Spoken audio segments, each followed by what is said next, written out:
Kapag tumilaw. Hindi, kailangan binibidyo para makapture yung ano, yung pagmumura moment mo. Do. Sana may dumaan na pusa. Hello. Ay, puta. Ay, baby boy oh, si mama. Kanina nga, di ba? Wala. Saan kayo galing? Ayun, nakapusa speaking.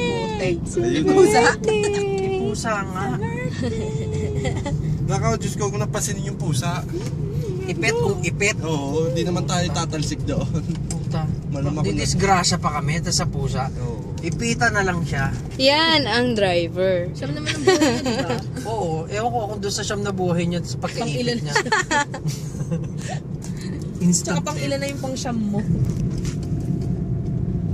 Bilis naman tong jeep na to. Puta, parang karo ng patay. Busit. Baka may overspeeding din siya. Oo nga. Baka may ano siya, parang sa Makapagal. Baka mo, baby boy. Come on. Yan Basta yung yung nasa mga- jeep, so akala shooting galore. Bakit ate? Kala nyo naman. Joaquin? Naka-busy ako. Joaquin? Malayo ang nilalakbay ng Laki na nung Lalo mata oh. Bababa na niyan, chuchay mo. Bird daw. Bababa na. Kapit. Doon ako sa may tindahan, bibili ko